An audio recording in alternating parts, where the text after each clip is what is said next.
Halo Flickers, welcome to Sneak Flicks. Dengan bangga kami mempersembahkan kepada kalian ulasan series berjudul Duels season pertama episode ke-7. So without any further ado, let's get into it.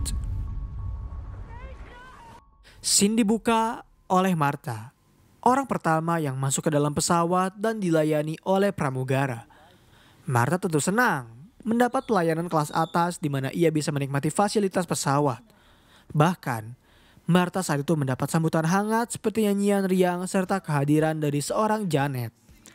Martha masih bisa dengan jelas mengingat wajahnya hingga tiba-tiba raut wajah Janet berubah dan ia berteriak sekencang-kencangnya. Nampaknya ingatan itu hanyalah mimpi belaka dari kejadian mengerikan pasca tsunami yang melanda kamp para wanita di pantai. Mereka semua kesulitan, saling membantu satu sama lain yang terhempas oleh ombak ke arah laut dalam.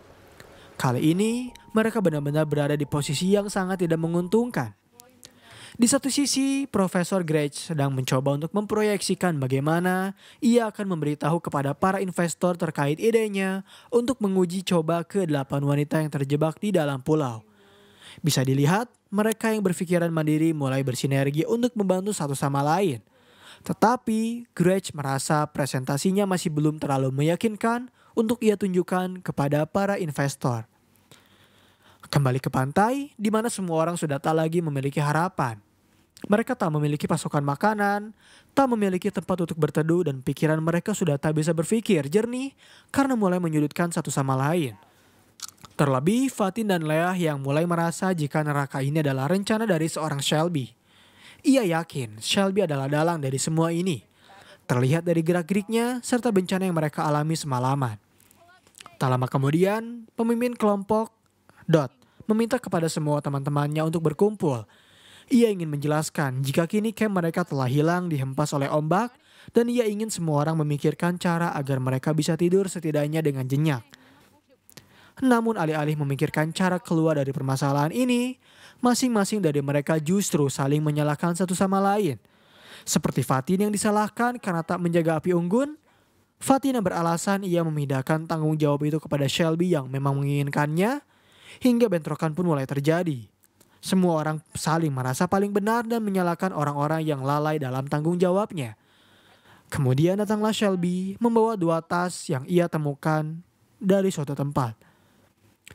Kembali ke masa di mana semua ini belum dimulai. Saat itu Gretsch serta rekannya sedang melihat sekumpulan wanita yang sengaja disatukan dalam satu ruangan untuk diuji klinis. Gretsch cukup terkesan dengan seorang wanita yang bisa memimpin pembicaraan. Dan rekannya berkata bahwa wanita itu adalah mahasiswa S3. Setelah ujian selesai, wanita itu ternyata mengenal rekan dari Gretsch yang membuat Gretsch dapat mengenalinya sebagai Lynn, atau kita mengenalnya sebagai Janet. Kembali ke pantai di mana situasi mulai tak kondusif saat mereka membuka tas tersebut. Saat tas berhasil dibuka, mereka menemukan beberapa barang penting, seperti permainan kartu Uno, sebotol alkohol masih utuh, kondisioner, serta sebuah pemantik. Semua orang tampak senang dengan penemuan tas yang diduga milik Janet. Terkecuali Leah yang kembali memiliki pikiran negatif di otaknya. Ia bertanya-tanya mengapa seorang Janet bisa dengan begitu siapnya membawa perlengkapan tersebut.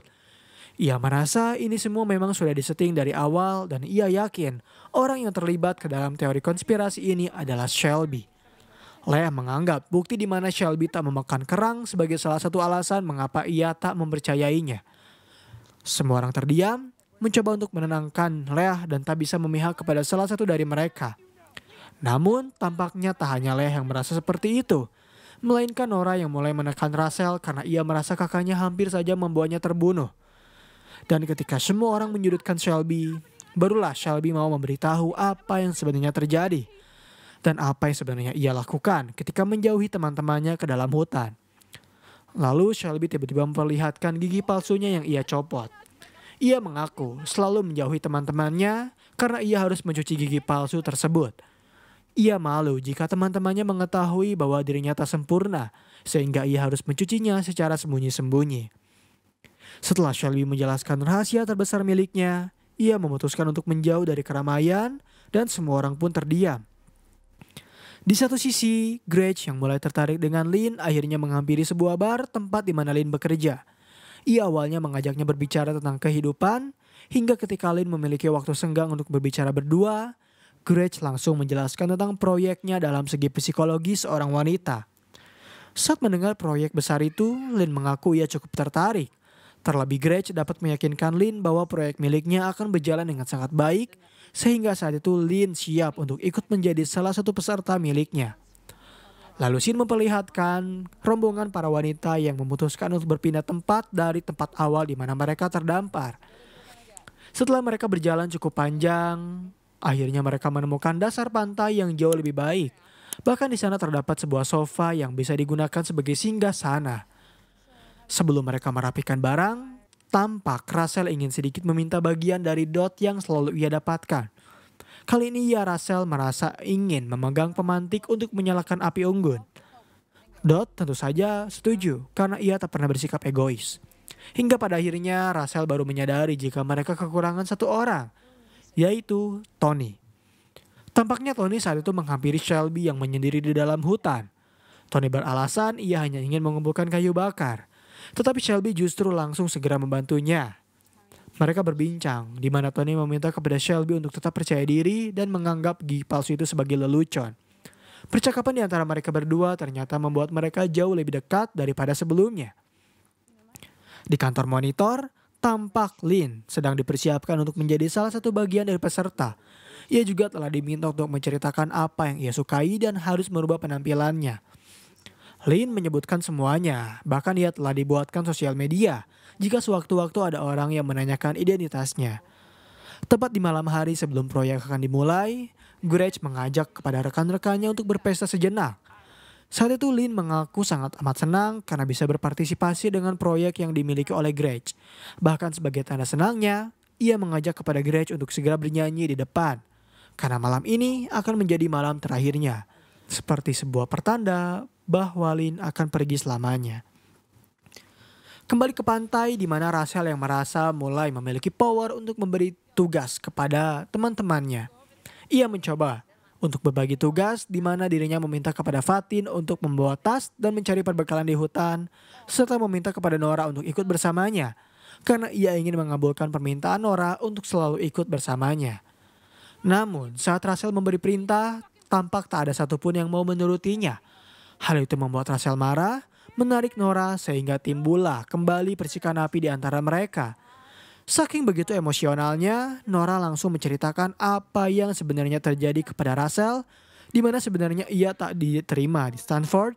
Dirinya pun bukanlah seorang atlet nasional karena telah dikeluarkan dari tim yang membuat semua orang terdiam.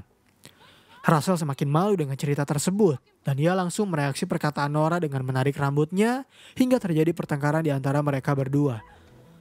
Tak ada satupun orang yang melerai pertengkaran itu. Justru Fatin mencoba untuk menjadi komentator di mana ia mendeskripsikan bagaimana Russell menyerang Nora. Sedangkan di dalam hutan, Shelby menceritakan jika sejak kecil setelah gigi bungsunya patah, ia tak lagi melihat adanya gigi yang tumbuh sebagai gigi pengganti. Sehingga itulah alasan mengapa ia menggunakan gigi palsu.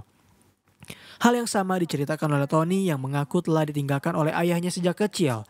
Ibunya pun entah kemana, sehingga ketika ia menginjak bangku sekolah dan hendak mengikuti karya wisata, ia tak diperbolehkan ikut.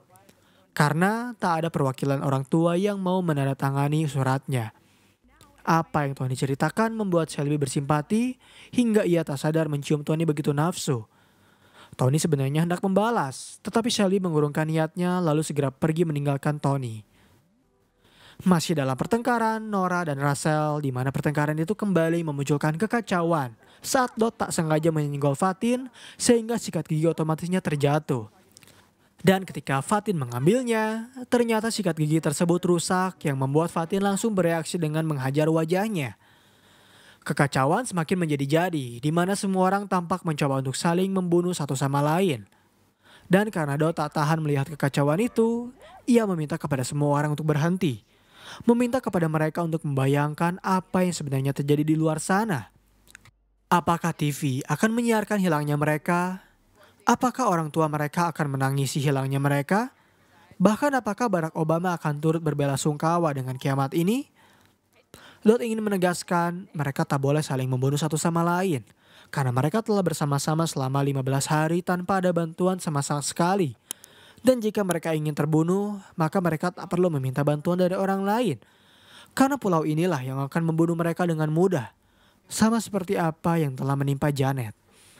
Terlihat hari di mana mereka masih riang, Janet memperkenalkan diri kepada semua orang di dalam pesawat. Dan Shelby meresponnya dengan baik. Lynn yang saat itu telah menyamar mencoba berbaur dengan sesama. Hingga ketika terjadi turbulensi, ia mencoba untuk tetap tenang. Pasca jatuhnya pesawat, Gretch langsung mengurusnya. Memindahkan semua peserta yang telah dalam kondisi tak sadarkan diri. Dan ketika Lynn terbangun untuk dipindahkan, ia merasa para wanita ini tak memilih untuk menjadi peserta seperti dirinya. Awalnya ia ingin menolak, bahkan saking cerobohnya Lynn, ia terjatuh ke dalam laut. Beruntung Alex menolongnya dan ia meyakinkan Lynn apakah ia ingin tetap ikut ke dalam bagian proyek ini atau tidak. Setelah melihat wajah dari Leah yang terkapar, akhirnya Lynn setuju untuk ikut meskipun ia merasa ada sesuatu yang janggal di dalam tubuhnya. Dan scene terakhir di episode kali ini memperlihatkan Gretch yang sedang melakukan presentasi sebanyak mungkin. Setelah ia selesai, Gretch bertanya apa lagi yang harus ia persiapkan. Salah satu anak buahnya bertanya bagaimana jika para investor bertanya tentang Lynn. Dengan santainya, Gretch menjawab jika Lynn telah memberikan segalanya untuk keberlangsungan proyek ini. Sementara di pantai, saat semua orang sedang beristirahat dengan tenang, Fatin tiba-tiba bertanya pada mereka tentang suara yang ia dengar. Suara itu tak asing, dan ketika Fatin melihat ke arah udara, ternyata suara itu berasal dari pesawat yang melintas. Hal tersebut membuat semua orang langsung mencoba memanggil serta meminta bantuan dengan harapan pesawat itu akan mendekat. Tetapi tidak dengan Shelby yang merasa ada yang salah dengan semua ini. Dan pembahasan dari series The Wild season pertama episode ke-7 pun berakhir di sini. Bagaimana menurut kalian series dari The Wild satu ini? Berikan respon di kolom komentar. Tetap subscribe channel Sneakflix serta channel kedua kami yaitu Tunikflix. Dan sampai berjumpa kembali di episode selanjutnya. Dadah!